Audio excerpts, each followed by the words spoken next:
Is this your nightmare matchup, or is it a good matchup from a Braehead perspective? I don't think it's a nightmare matchup. I think every you go into a 2-game aggregate, anything can happen. Fife's a team that obviously we've played good minutes in their building. We haven't had a lot of success, and recently they caught us twice in February where everybody knew we were pretty depleted. We didn't have nowhere near the lineup we have now.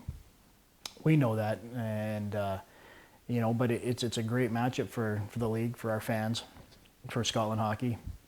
Both games I think are sold out already. There's people begging for tickets, and that's good. That's good for the league. But it's going to be a battle, and going into Fife is always tough, as everybody knows. And we start there, and then we get to come home to a sold out packed barn on Sunday. Can you play the same way in both games?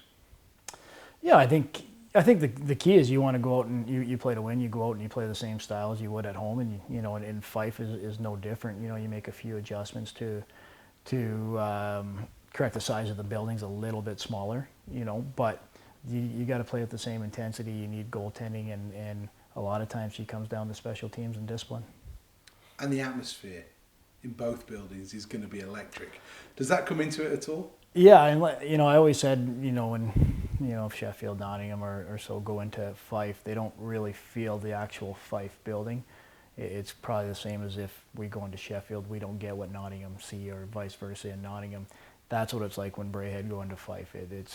It's loud. There's a lot of hatred. There is no love lost for either team. The fans don't like each other, and it creates such a good rivalry, for us, and they bring a lot of support to Braehead. They travel well, and they're passionate and they're loud when they come here. They're the loudest fans we've seen here.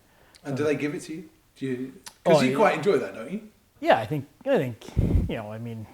obviously you'd like them to focus more on the ice. It's the guys that matter, but they you can be a part. They don't like me, and you can hear it, and especially when they win, they get loud. And the biggest key right now for us is we want to get a good start and silence that crowd. In terms of your own team, you've had awful injuries in 2016, and you had more bad news last weekend as well. How do you restructure without somebody like a Brendan Brooks?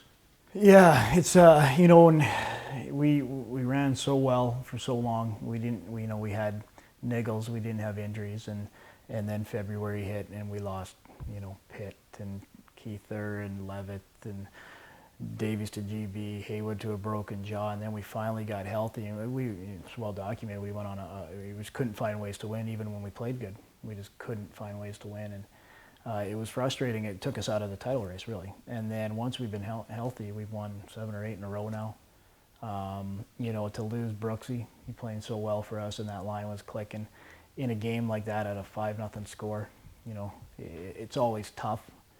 But Tony Dalman's really been playing well lately, so we're going to move Tony up and give him that opportunity to play with Levitt, play with Pitt and Trim there on that line, and we've kind of juggled him around a little bit here late.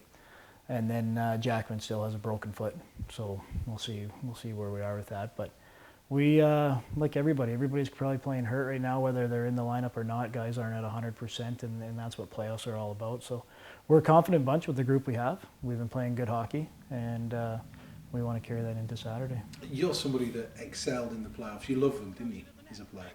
Yeah, I think every guy likes to play in the playoffs, and I think some guys maybe for whatever reason pucks find them, or bounces go their way, and or whatever, do the little things, or in that time. And like I said, it's such a short-term event here. It's not like we're playing 7-game series and going 4 rounds.